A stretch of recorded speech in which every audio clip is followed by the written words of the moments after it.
Dios les bendiga, queridos hermanos y amigos. Les saluda su hermano en Cristo, Carlos William Reyes. Quiero invitarles para que me acompañen en esta ocasión, para que podamos dar inicio a una serie de temas de doctrinas bíblicas y así podamos prepararnos cada día más.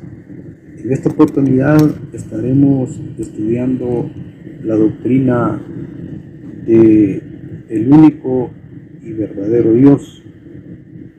Antes de dar inicio al estudio, no olvides suscribirte al canal, compartirlo con los que puedas en tus redes sociales y deja la manito arriba, me gusta, y también deja tus comentarios. Recuerda que con eso ayudas para que el canal pueda llegar a muchas más personas. Si deseas estudiar algún tema o algún versículo de cualquier libro de la Biblia, ahí en los comentarios puedes dejar el versículo que te interesa que estudiemos y junto a ese versículo solo coloca el deseo que estudiemos este versículo, o si hay algún tema en especial que tú deseas, o si son varios, ahí puedes colocarlos y junto a ellos colocar en el comentario deseo que estudiemos acerca de esos temas. Y yo lo voy a estar revisando los comentarios y vamos a estar investigando al respecto y poder juntos en videos siguientes estar llevando esos estudios. Para comenzar, vamos a estudiar lo que es doctrina. ¿Qué es doctrina? Si está eso en la Escritura, si la Biblia lo enseña. Vamos a ver eso primero. Doctrina puede llamarse doctrina o puede llamarse enseñanza. Lo mismo, doctrina o enseñanza. En el Antiguo Testamento significa aquello que se recibe.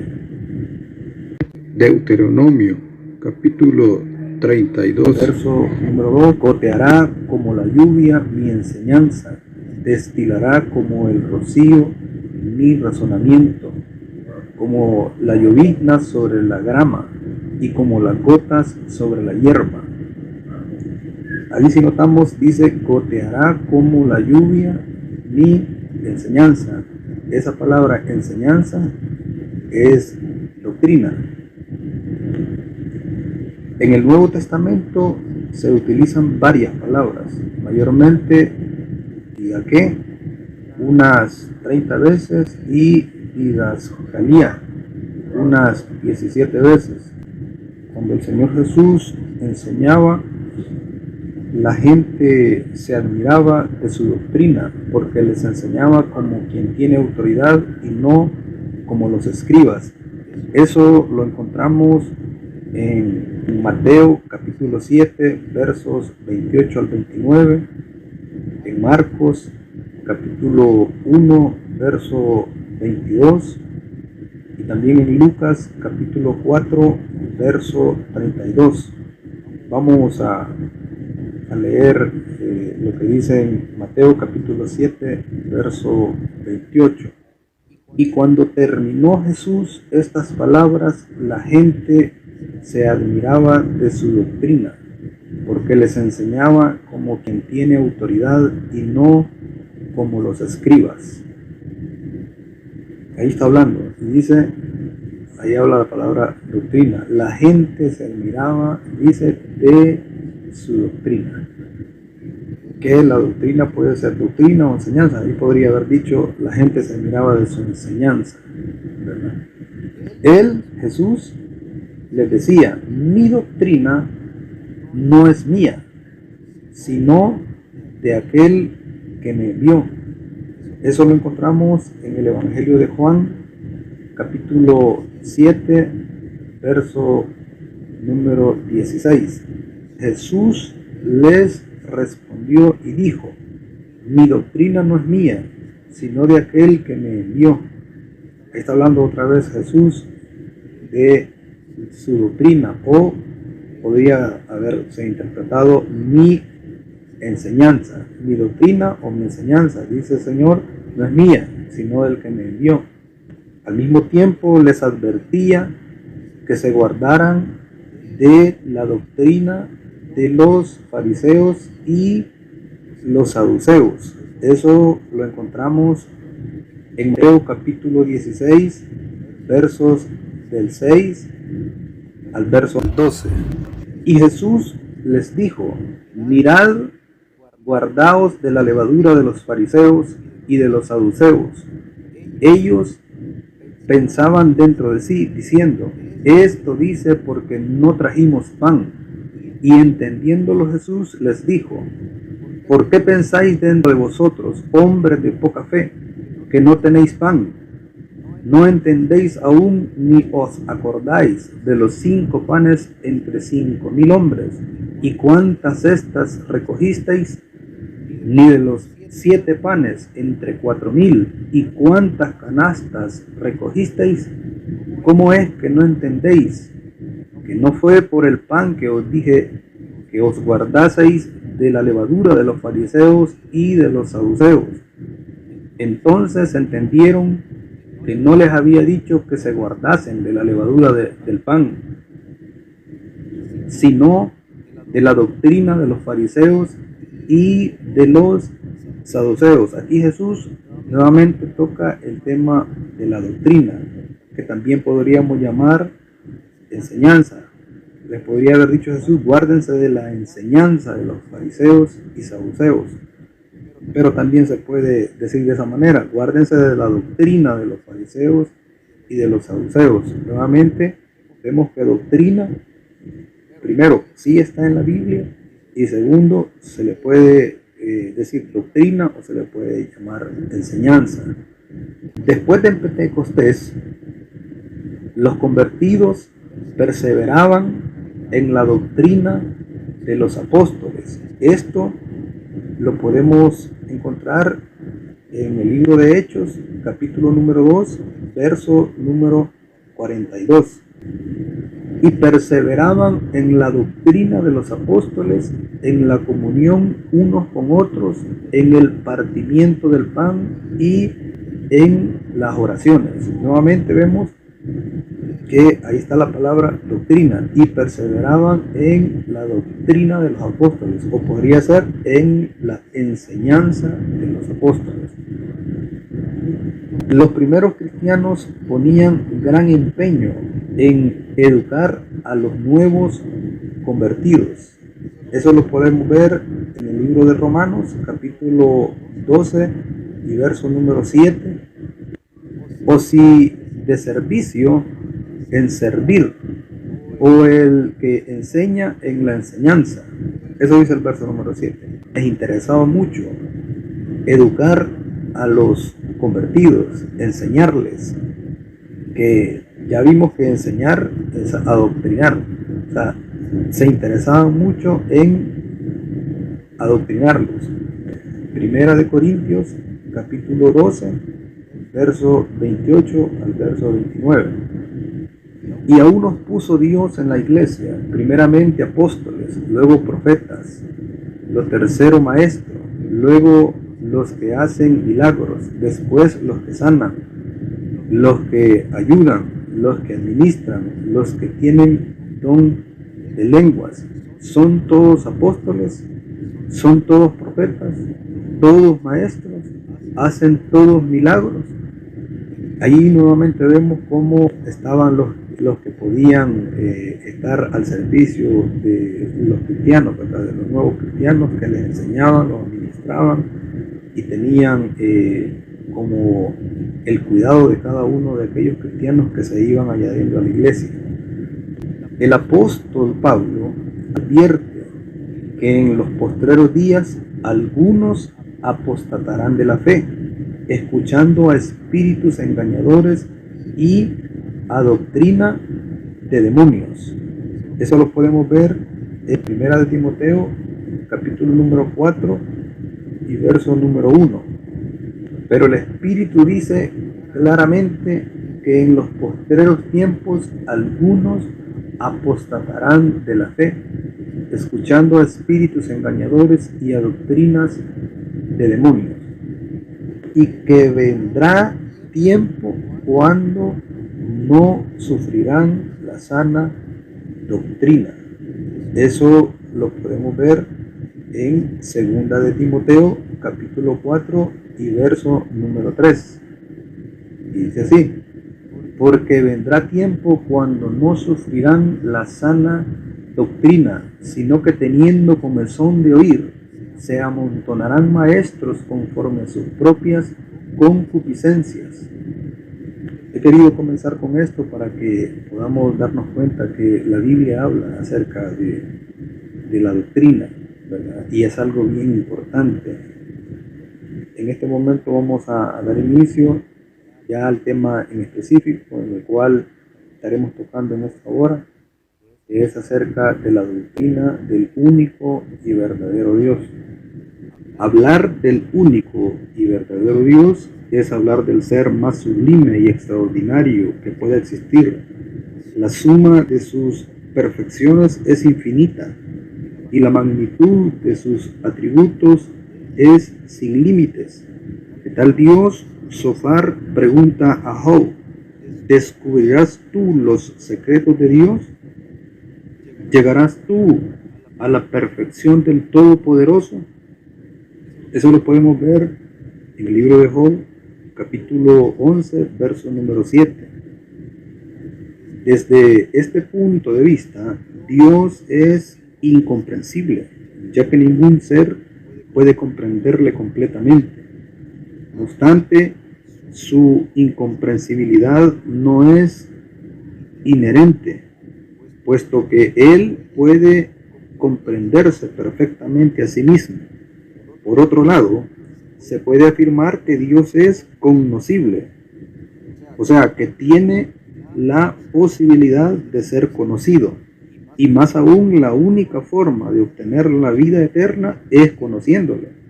Juan capítulo 17, verso 3. Y esta es la vida eterna, que te conozcan a ti, el único Dios verdadero, y a Jesucristo, a quien has enviado. Entonces, ahí podemos ver que está diciendo la Biblia, y Jesús hablando, que la vida eterna es conocer a Dios, el único y verdadero, y a Jesucristo, a quien has enviado.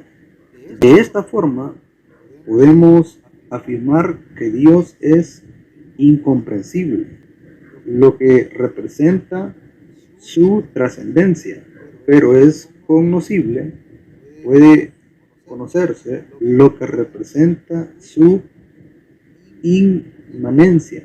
O sea, todo comienza y termina en Dios, y sin Él nada existe. Eso es inmanencia, que todo comienza y termina en Dios, y sin Él nada existe. Eso sí podemos darnos cuenta a través de la Escritura, a través de la Biblia, que todo comienza y todo termina en Él, en Dios, y que sin Él nada existe. Se puede conocer a Dios a través de sus atributos. Vamos a ver sus atributos. Se considera un atributo divino a toda aquella propiedad o característica que únicamente le pertenece a Dios, a través de la cual Dios revela su carácter esencial al hombre. Atributos incomunicables. Se denominan incomunicables ya que son esenciales en Dios y no los tiene en ningún grado, absolutamente nada, ningún otro ser. Solamente Dios, nadie más, ni poco ni mucho, nada. Solamente Dios. Eso es un atributo incomunicable. Autoexistencia, o absoluto le podríamos llamar, consiste en su total y absoluta independencia. Es su capacidad para vivir por sí mismo. De esta forma podemos afirmar que Dios no depende de ningún agente externo para su existencia, pero a la vez todas las cosas dependen de Él. En tal sentido, Él es absoluto. Juan capítulo 5, verso número 26. Porque como el Padre tiene vida en sí mismo, así también ha dado al Hijo el tener vida en sí mismo. Ahí está claro. en sí mismo tiene vida y le ha dado a su Hijo que tenga vida en sí mismo también. Inmutabilidad. Él no puede cambiar, no puede envejecer, no progresa ni crece, ya que es perfecto eternamente. No obstante, es un Dios activo que ha tratado de forma distinta con los hombres a través de distintas épocas. Malaquías capítulo 3, verso 6. Porque yo, Jehová, no cambio. Por esto, hijos de Jacob, no habéis sido consumidos. Aquí dice, porque yo, Jehová, no cambio, dice. Ahí está su inmutabilidad. No cambio. Santiago capítulo 1, verso número 17. Toda buena dádiva y todo don perfecto desciende de lo alto, del Padre de las luces, en el cual no hay mudanza ni sombra de variación. Aquí está hablando acerca de Dios y dice que en Él no hay mudanza, nunca cambia, nunca se transforma, nunca lo hace, ni sombra de variación, nunca le sucede nada, siempre permanece igual. Eso está hablando aquí, esa es su inmutabilidad. La infinitud. Dios es infinito en el sentido que no tiene limitaciones. Lucas capítulo 1, verso 37. Porque nada hay imposible para Dios. Ahí está hablando de su infinitud, no hay límite para Él. Él es todopoderoso. Nada, absolutamente nada hay imposible para Dios. Lucas capítulo 18 y verso número 27. Él les dijo, lo que es imposible para los hombres es posible para Dios. Ahí también les está hablando Jesús acerca de la infinitud.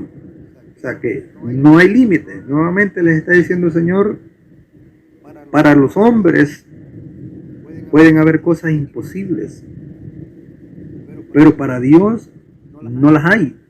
Eso que ustedes consideran imposible, yo no lo considero imposible. Eso les está hablando de la infinitud. Con respecto al tiempo, su infinitud es eternidad.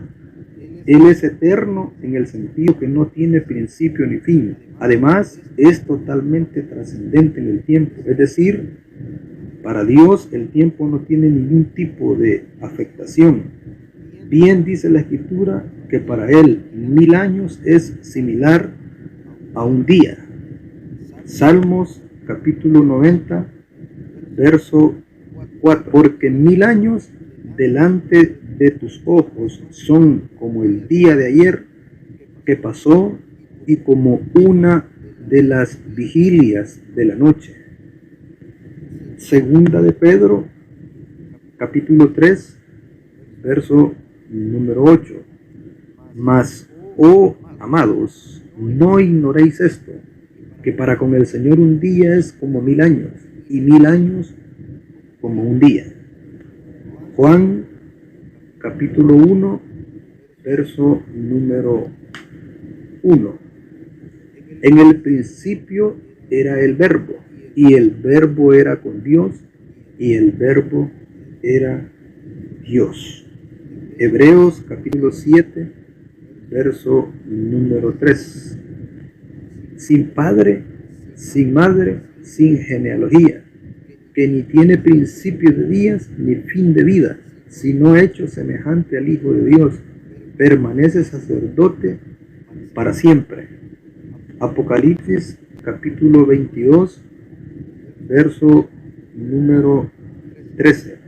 Yo soy el Alfa y la Omega, el principio y el fin, el primero y el último. Éxodo capítulo 15, verso 18. Jehová reinará eternamente y para siempre. Con respecto al espacio, su infinitud es inmensidad.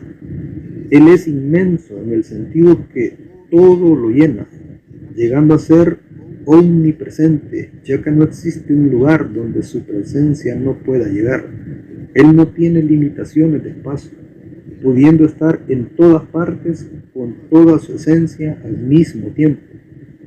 Salmos capítulo 139, versos del 7 al 10. ¿A dónde me iré de tu espíritu y a dónde huiré de tu presencia? Si subiere a los cielos, allí estás tú. Y si en el Seol hiciere mi estrado, he aquí allí tú estás. Si tomare las alas del alba y habitare en el extremo del mar, aún allí me guiará tu mano y me asirá tu diestra. Jeremías capítulo 23, verso 23 al verso 24. Soy yo Dios de cerca solamente, dice Jehová, y no Dios desde muy lejos. ¿Se ocultará alguno, dice Jehová, en escondrijos que yo no lo vea? ¿No lleno yo, dice Jehová, el cielo y la tierra? Primera de Reyes, capítulo 8, verso 27. Pero es verdad que Dios morará sobre la tierra.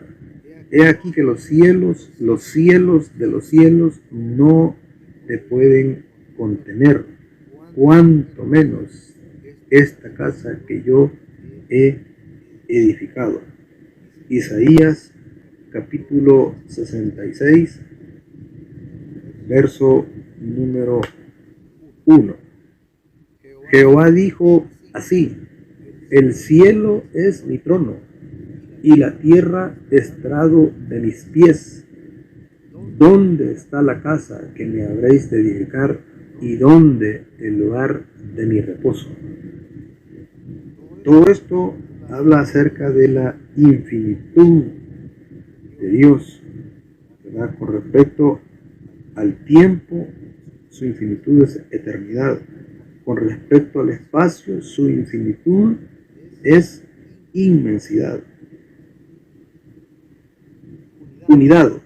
La unidad de Dios puede verse de dos formas distintas: simplicidad y singularidad. Simplicidad. Cuando se afirma que Dios es simple, se dice que no es un compuesto, ni está hecho de partes, por lo cual no es susceptible.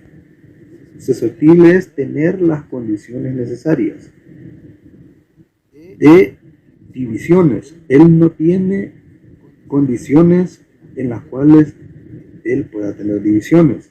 Él no es susceptible de divisiones. Dios está completo en sí mismo. Nada se puede agregar ni restar de su ser.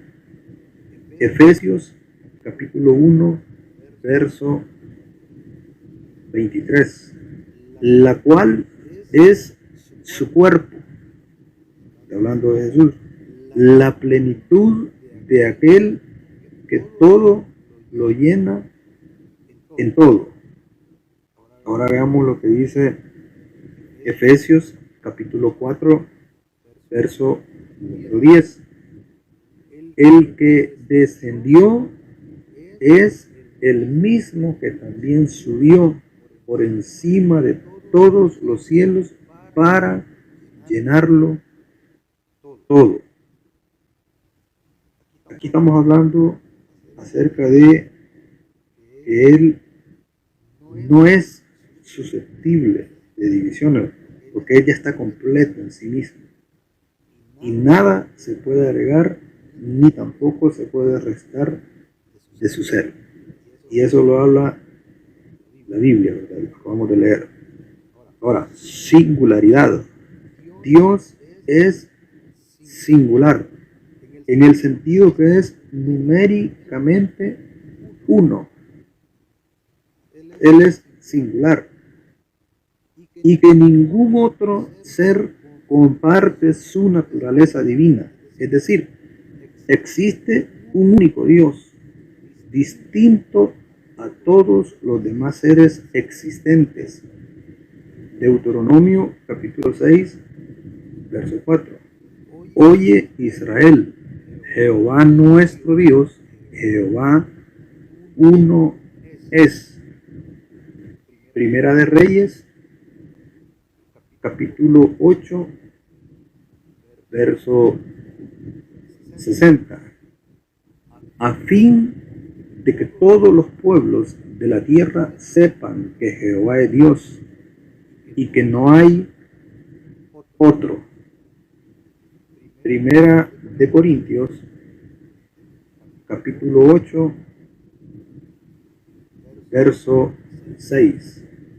Para nosotros, sin embargo, solo hay un Dios, el Padre, del cual proceden todas las cosas, y nosotros somos para Él, y un Señor Jesucristo, por medio del cual son todas las cosas, y nosotros por medio de Él.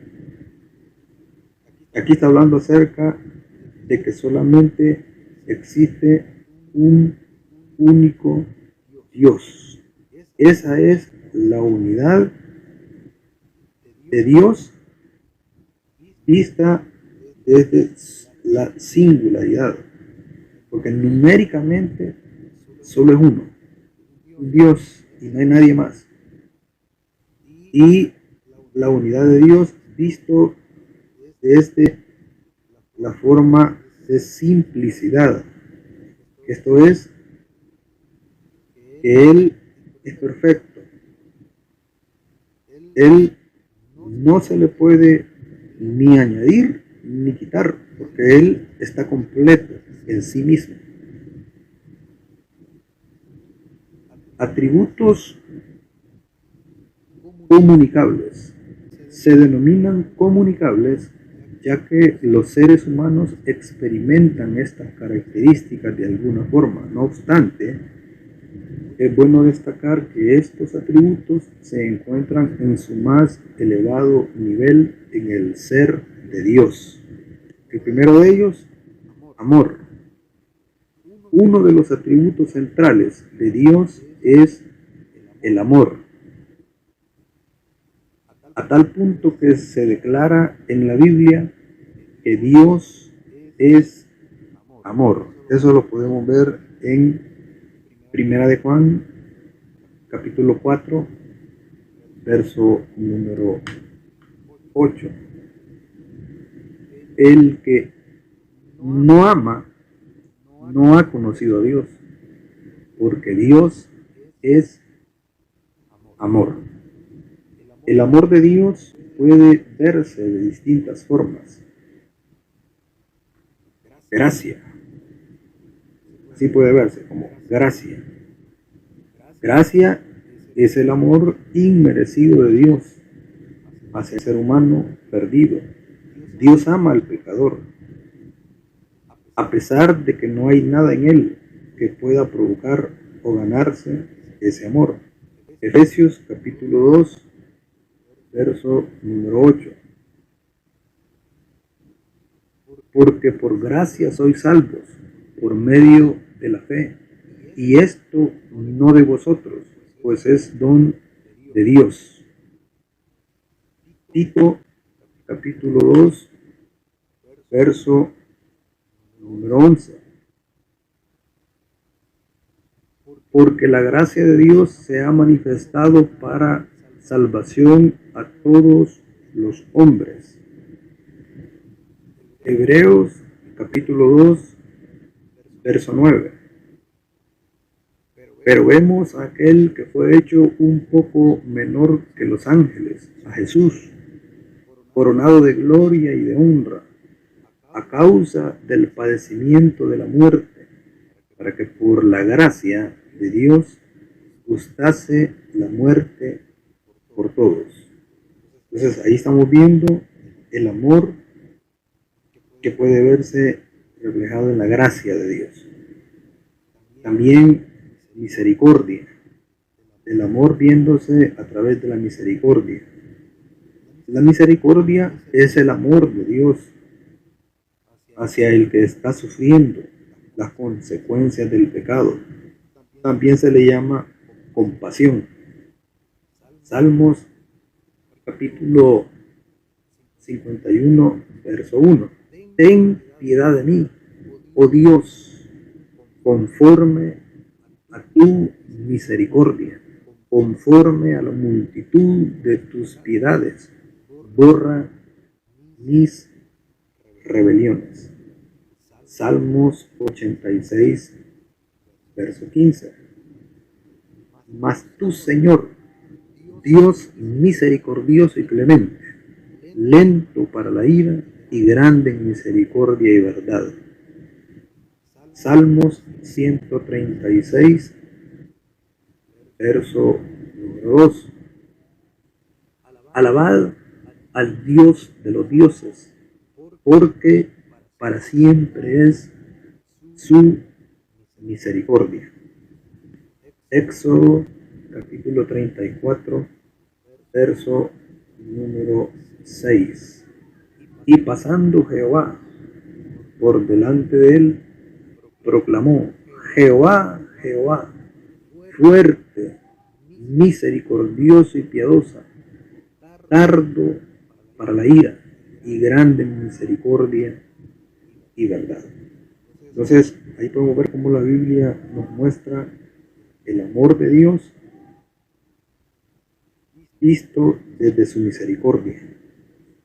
También podemos ver el amor de Dios desde su longanimidad. Longanimidad es la paciencia de Dios para soportar a los malos, aún a aquellos que le retan. Él pospone y posterga el castigo, dándole a los pecadores la oportunidad de arrepentirse. Esa es la longanimidad de Dios. Segunda de Pedro, capítulo 3, verso número 3.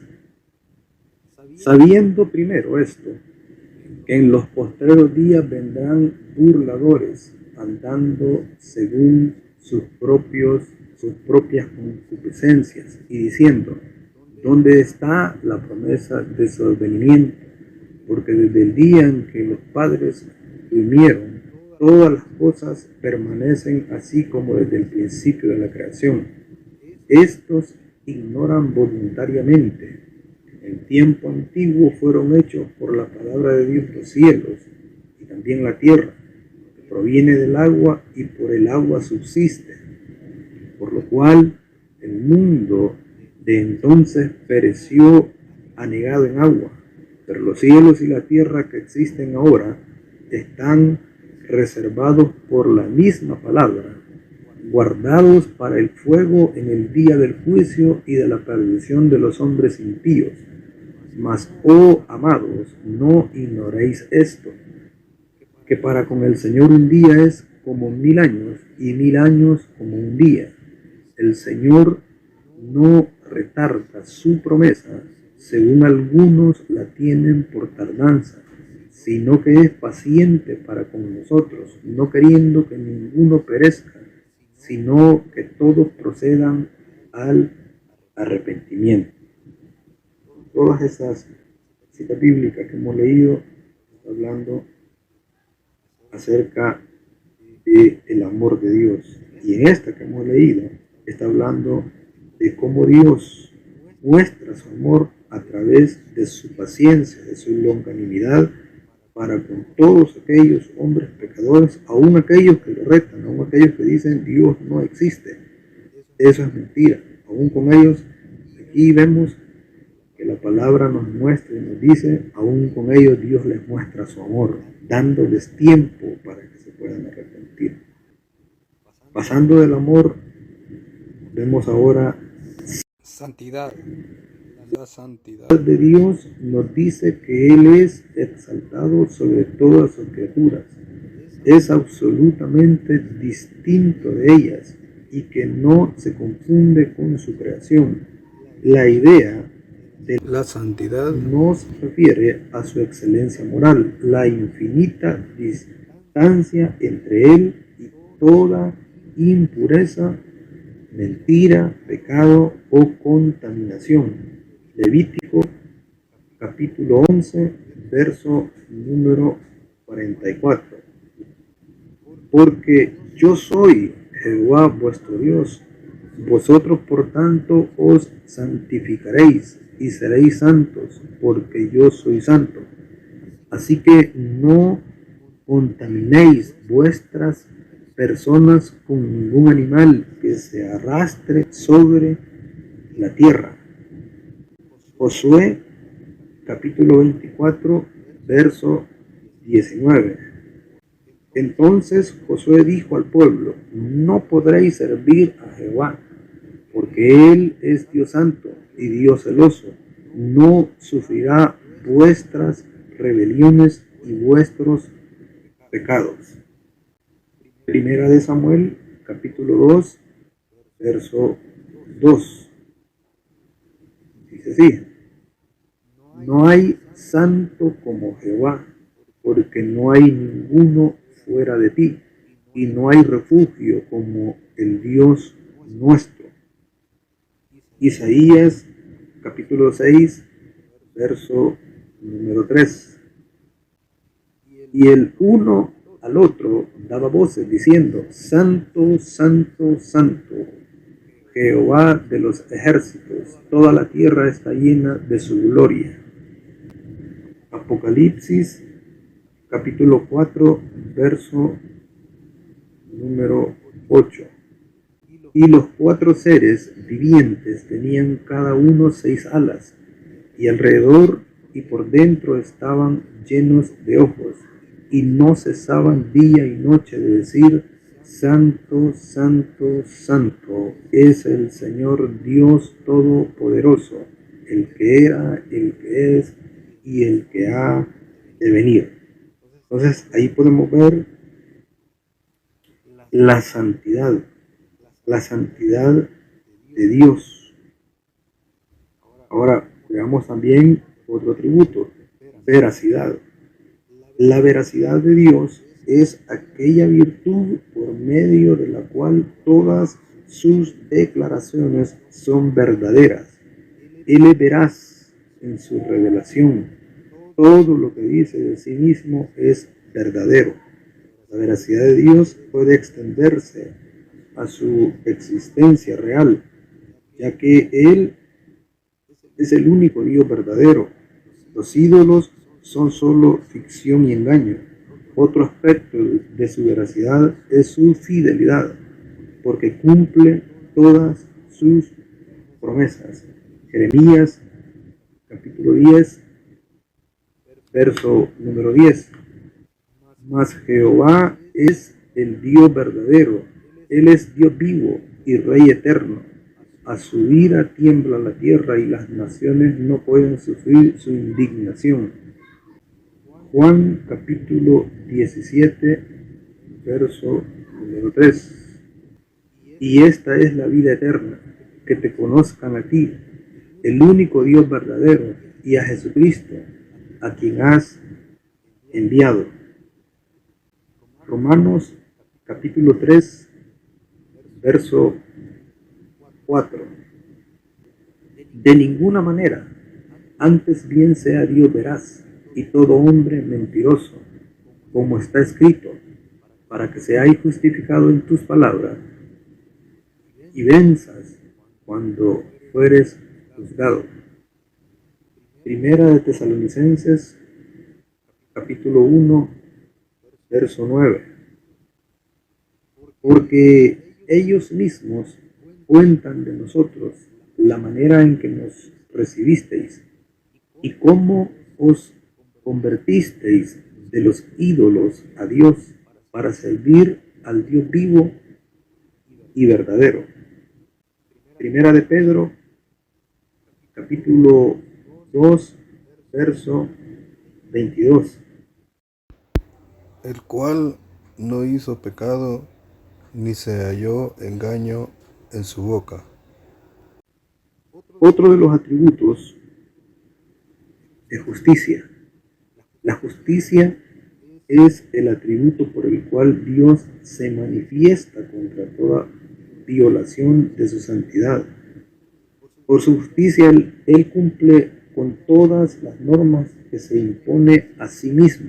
La justicia de Dios implica que no existe norma o pauta por encima de Dios. Él es la norma para distinguir lo correcto de lo incorrecto. Se puede ver la justicia desde dos puntos de vista.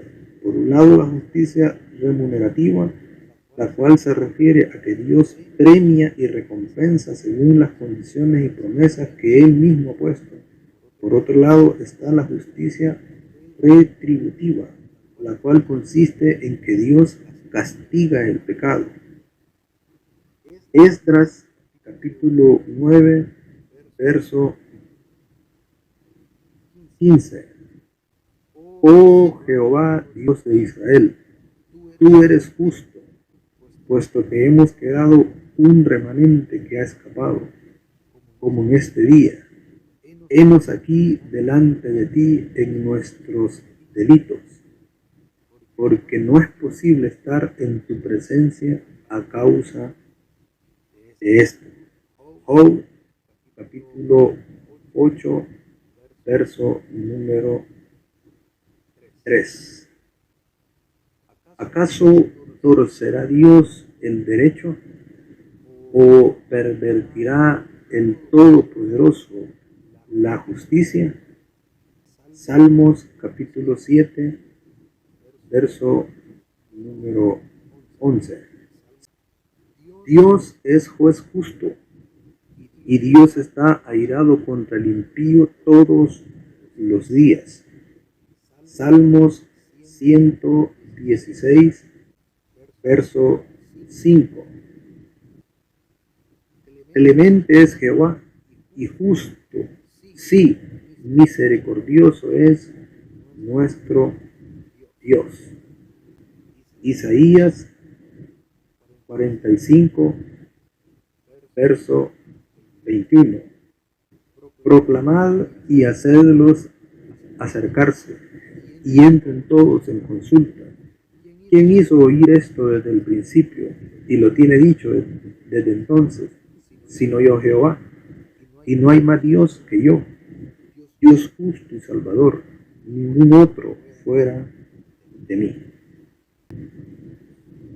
Otro de los atributos que es conocimiento. Dios conoce todas las cosas y no hay nada que desconozca. Además, Él es consciente de ese conocimiento, es decir, sabe que sabe lo que sabe, lo sabe perfectamente. Su conocimiento es exhaustivo, a tal punto que es infinito. De allí que al calificarse su conocimiento con la infinitud, resulta la omnisciencia. El conocimiento de Dios es inmediato e intuitivo, no necesita usar razonamiento o sacar cuentas para extraer conclusiones. Además, es un conocimiento a priori, es decir, Él conoce las cosas antes que ocurran. Isaías capítulo 40, verso número 13. ¿Quién enseñó al Espíritu de Jehová o le aconsejó enseñándole? Primera de Crónicas capítulo 28, verso 9. Y tú, Salomón, hijo mío, reconoce al Dios de tu Padre y sírvele con corazón perfecto y con ánimo voluntario, porque Jehová escudriña los corazones de todos y entiende todo intento de los pensamientos. Si tú le buscares, lo hallarás, mas si lo dejares, Él te desechará para siempre. Salmos capítulo 94, verso 11. Jehová conoce los pensamientos de los hombres, que son vanidad. Salmos capítulo 139, verso número 1 al verso 16. Oh Jehová, tú me has examinado y conocido. Tú has conocido mi sentarme y mi levantarme. Has entendido desde lejos mis pensamientos. Has escudriñado mi andar y mi reposo, y todos mis caminos te son conocidos. Pues aún no está la palabra en mi lengua, y he aquí, oh Jehová, tú la sabes toda. Detrás y delante me rodeaste, y sobre mí pusiste tu mano. Tal conocimiento es demasiado maravilloso para mí. Alto es, no lo puedo comprender. ¿A dónde me iré de tu espíritu y a dónde huiré de tu presencia? Si subiere a los cielos, allí estás tú. Y si en el Seol hiciere mi estrado, he aquí, allí estás tú. Si tomare las alas del alba y habitare en el extremo del mar, aún allí me guiará tu mano y me asistirá tu diestra. Si dijere ciertamente las tinieblas me encubrirán, aún la noche resplandecerá alrededor de mí, aún las tinieblas no encubren de ti, y la noche resplandece como el día. Lo mismo te son las tinieblas que la luz, porque tú formaste mis entrañas, tú me hiciste en el vientre de mi madre. Te alabaré porque formidables, maravillosas son tus obras. Estoy maravillado, y mi alma lo sabe muy bien. No fue encubierto de ti mi cuerpo, bien que en oculto fui formado, y entretejido en lo más profundo de la tierra. Mi embrión vieron tus ojos, y en tu libro estaban escritas todas aquellas cosas que fueron luego formadas, sin faltar una de ellas. Salmos 147, verso número 5. Grande es el Señor nuestro, y de mucho poder, y su entendimiento es infinito. Otro atributo es la sabiduría. La sabiduría es la forma correcta de aplicar el conocimiento. La Biblia declara que Dios es sabio, de tal forma que todas sus actuaciones son coherentes con el más elevado nivel de exigencia. La sabiduría de Dios se muestra en tres aspectos resaltantes de su obra: la creación, la redención y su providencia. Job capítulo 21, verso 22. ¿Enseñará alguien a Dios sabiduría, juzgando él a los que están elevados? Romanos capítulo número 11, verso 33. Oh profundidad de las riquezas, de la sabiduría y de la ciencia de Dios. Cuán insondables son sus juicios e inescrutables sus caminos. Efesios capítulo 3, verso 10. Para que la multiforme sabiduría de Dios sea ahora dada a conocer por medio de la Iglesia a los principados y potestades en los lugares celestiales. Existe una marcada intención de Dios de revelarse al hombre a través de sus nombres. En cada uno de ellos revela parte de su carácter y cómo se relaciona con nosotros. Podemos distinguir y hacer el paralelismo de los nombres hebreos del Antiguo Testamento y los nombres griegos del Nuevo Testamento. Número 1, los nombres hebreos. Elohim es el primer nombre que aparece en la Biblia. La raíz del nombre es El, que significa Dios. Este nombre está en plural y quiere decir el supremo de todos los supremos y el supremo en todo. Elión significa el Altísimo. Adonai se traduce como Señor, indica el total y absoluto señorío de Dios. El Shaddai se traduce el Todopoderoso. Jehová es el nombre principal y especial de Dios. Significa yo soy el que soy. Este nombre nos revela a Dios como el que existe por sí mismo, sin limitaciones ni dependencias de ningún tipo. Nos revela también su inmutabilidad. Otras formas que se usan son Yahvé o Yahweh. En relación con este nombre se le añaden otros calificativos, entre otros Jehová Sabaoth, Jehová de los ejércitos, Jehová Rafa, Jehová tu sanador. Éxodo capítulo 15, verso 26. Y dijo: si oyeres atentamente la voz de Jehová tu Dios e hicieres lo recto delante de sus ojos, y dieres oído a sus mandamientos y guardares todos sus estatutos, ninguna enfermedad de las que envían los egipcios te enviaré a ti, porque yo soy Jehová tu sanador. Jehová Nishi, Jehová mi bandera. Éxodo 17, verso 8 al verso 15. Entonces vino Amalec y peleó contra Israel en Refidim. Y dijo Moisés a Josué: escógenos varones y sal a pelear contra Amalec. Mañana yo estaré sobre la cumbre del collado y la vara de Dios en mi mano.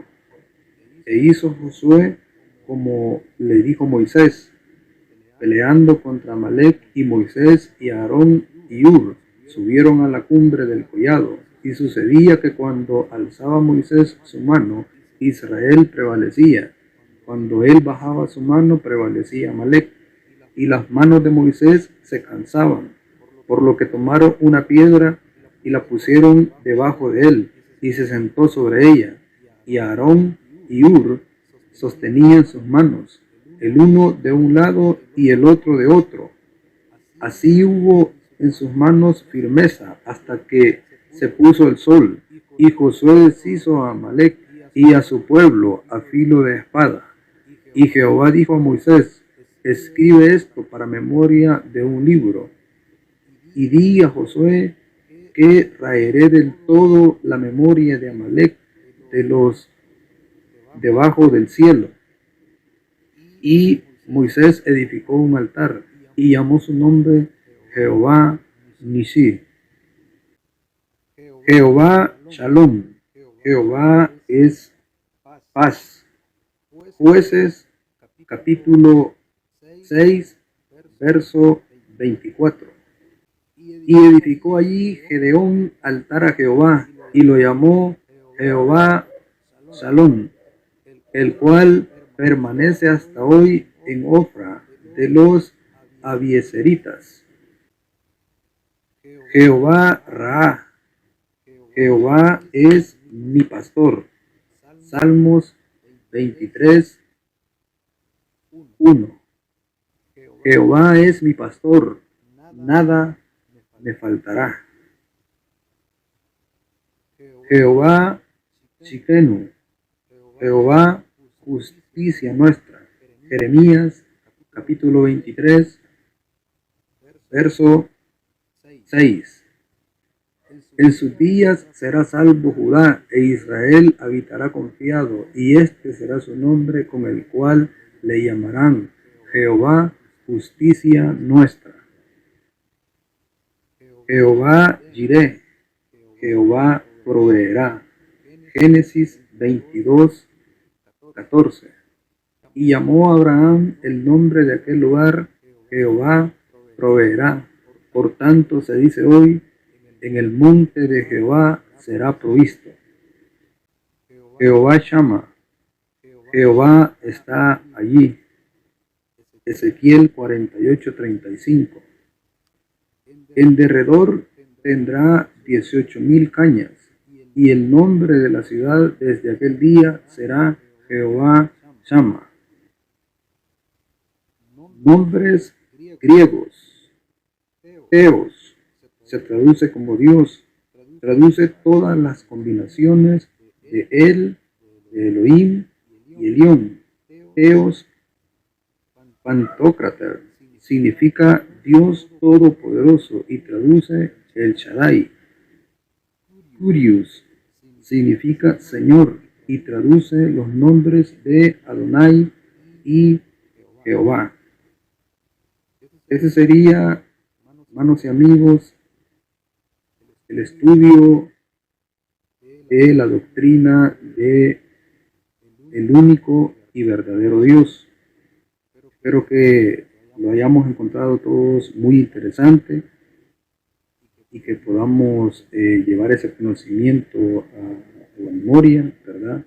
Les invito para que puedan compartir con otras personas, conocidos o cualquier otra persona en sus redes sociales. Compartan con los demás para que todos podamos ir aprendiendo más de la palabra de Dios.